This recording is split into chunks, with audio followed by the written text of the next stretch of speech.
Well, in this video from lesson 2.6, we're going to look at rational inequalities. In the last video we looked at polynomial inequalities. These are even more fun.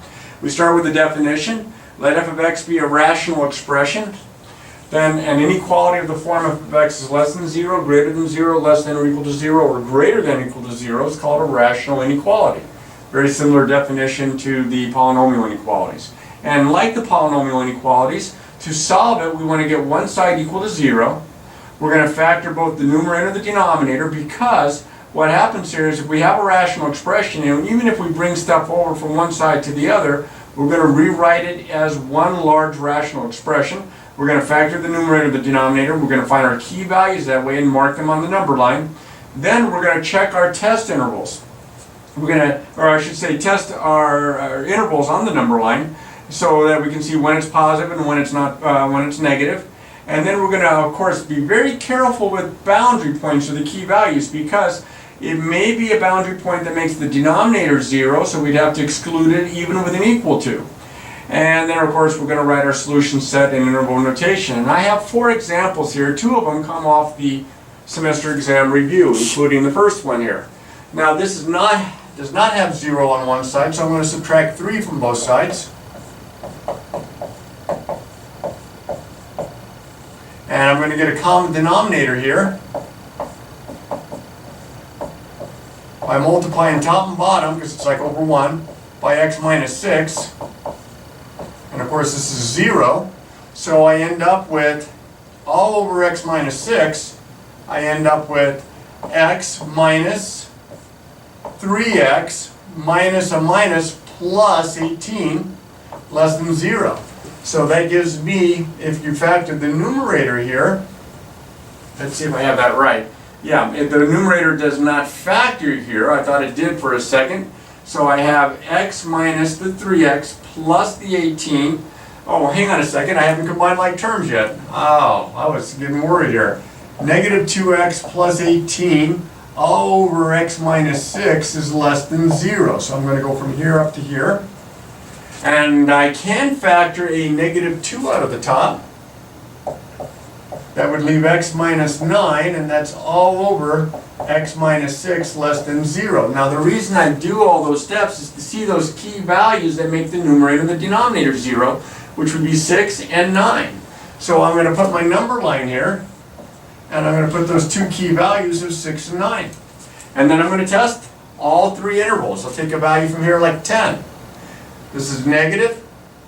10 minus 9 is positive. 10 minus 6 is positive. So I have a negative times a positive, which is negative, divided by a positive is negative. Take a value from here like 7. So 7 minus 9 is negative, but 7 minus 6 is positive. So I have a negative times a negative, which is positive, over a positive. And take a value from here like, oh, I don't know, 1. Negative times 1 minus 9 is negative, over 1 minus 6 is negative, so it's positive. Negative times negative, positive, over negative is negative. And you said, well, I kind of guessed that the signs were going to alternate since none of these key values have multiplicity 2, and I want where it's less than 0, not equal to, so I don't have to really worry about whether or not I'm including these key values, these boundary points, as part of my solution set. I just want where it's less than 0. So to do this, sometimes it helps use a different color here. I want where it's less than 0, so I want where it's negative. So I don't want to include the 9, but I want everything greater than 9, and I don't want to include the 6, but I want everything smaller than that. So in interval notation, my answer is negative infinity to negative 6, non-inclusive, union from 9 to infinity, and not including the 9, and there we go. And that's similar to a problem that you probably will see on your semester exam, so it's good to know how to do these steps. Here's another one that's not all that much different than the example I did. Again, I don't have 0 here, so I'm going to add 2 to both sides.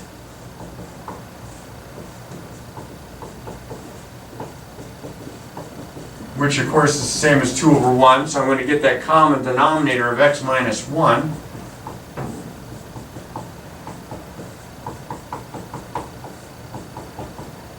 And that's greater than or equal to 0 there, because these are going to cancel out nicely. So up top here, be careful, especially if it's a minus sign like it was back here on your signs. A lot of people have trouble with that. let's see, this is going to be 5 minus x plus 2x minus 2, and that's all over x minus 1. So this is going to give me, it looks like x, combining like terms, plus 3 over x minus 1 greater than or equal to 0. Well, now this is not so bad at all. I don't even have to take a GCF out. This is x plus 3, this is x minus 1. My numerator becomes 0 at negative 3. My denominator becomes 0 at positive 1. So I'm going to draw a number line here. I think that's more of a number curve there. Let's see. So negative 3 and positive 1. Take a value from here like 10. 10 plus 3 is positive. 10 minus 1 is positive. Positive divided by positive is positive, and I am positive of that. And plug 0 in from this interval. 0 plus 3 is positive. 0 minus 1 is negative. Positive divided by negative is negative. And I take a value over here like negative 10. Negative 10 plus 3 is negative. Negative 10 minus 1 is negative. Negative divided by negative is positive. Now, because of the equal to, I have to consider the boundary points. But I can't consider this boundary point because this makes the denominator 0. Can't have that. I can have the numerator equal to 0 because then it equals 0 itself. But I can't have the denominator 0. And I want where it's greater than 0. So that would include just the positive intervals here. Now I'm going to include the negative 3 here. But I'm not including the 1 here, so parenthesis and everything positive, this direction. So in interval notation, my answer is from negative infinity to negative 3, there's a negative there, bracket, union, parenthesis, 1 to infinity. And that's my solution. So let's look over here to example C here. I have everything. I shouldn't say everything. I have stuff on both sides. I need 0 on one side. So I'm going to subtract this from both sides. I'm going to write 1 over x plus 4 minus 1 over x plus 2 is greater than or equal to 1 over x plus 2 minus 1 over x plus 2. So I have, I'm going to be careful here, 1 over x plus 4, I hope I haven't left myself enough space here, minus 1 over x plus 2 greater than or equal to 0. I'm going to get a common denominator, which would be x plus 4 times x plus 2. We have added and subtracted rational expressions in the prerequisite chapter. So I'm multiplying top and bottom here by x plus 2, top and bottom here by x plus 1.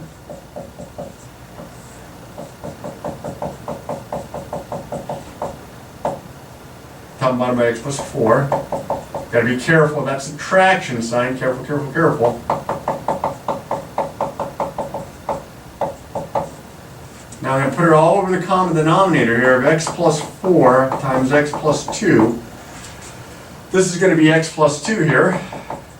Minus, it's like a negative 1 here that I'm distributing by. So it's going to be minus x minus 4. Well, this is kind of an unusual one in that the x's cancel, and I have positive 2 minus 4 is a negative 2. Bring it up here. A negative 2 all over the quantity x plus 4 times the quantity x plus 2. And this is greater than or equal to 0. So, I don't have any key values from the numerator, but I have 2 from the denominator of negative 4 and negative 2. So I draw out my number line, negative 4, negative 2.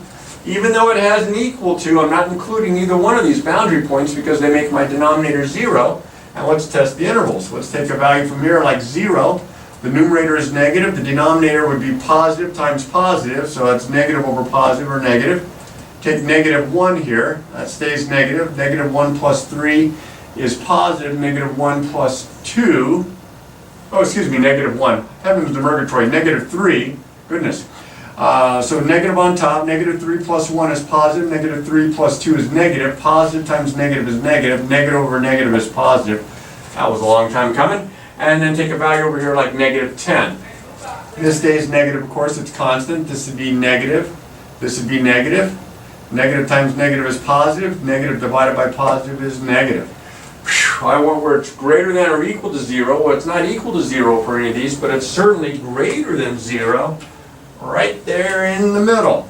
So I'm going to use parenthesis, parenthesis, and shade in the interior to remind me that my solution in interval notation will be -4 to -2 parentheses on both sides.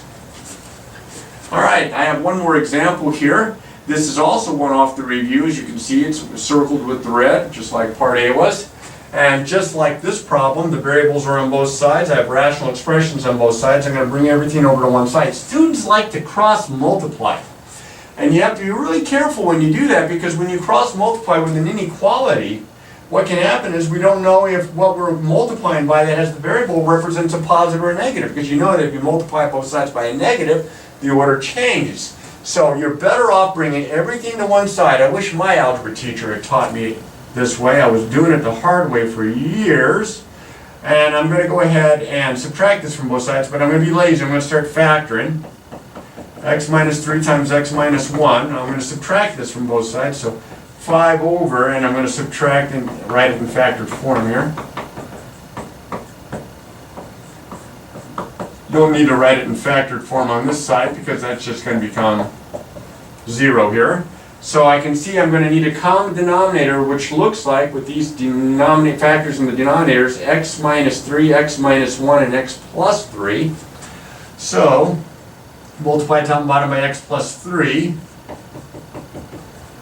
all over x minus 3, x minus 1, x plus 3, minus, of course, careful with those signs, multiply top and bottom by x minus 1, x minus 3, x minus 1, x plus 3 is less than or equal to 0.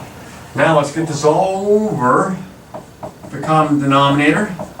A lot of steps there. Good thing we practiced adding and subtracting rational expressions earlier. This is 3x plus 9 distributing. Minus is like a -5 that I'm distributing by, so that would be minus 5x plus 5, which gives me -2x plus 14 all over the quantity x minus 3 times the quantity x minus 1 times the quantity x plus 3 is less than or equal to 0. Now you can factor a -2 out of this. In fact, I'm going to do so, but since I'm running short on space, I'll write it right above here. -2 times the quantity x minus 7. By writing in that form, you can see the key value that makes the numerator 0 is a positive 7. Also, I have to be concerned for positive 3, positive 1, and -3. So I have 4, count them, 4 key values. So they are, let's see, -3, positive 1, positive 3, and positive 7. And I have 5 subintervals to check. Now you can pretty much count on the fact that they're going to alternate, because none of these key values are repeated.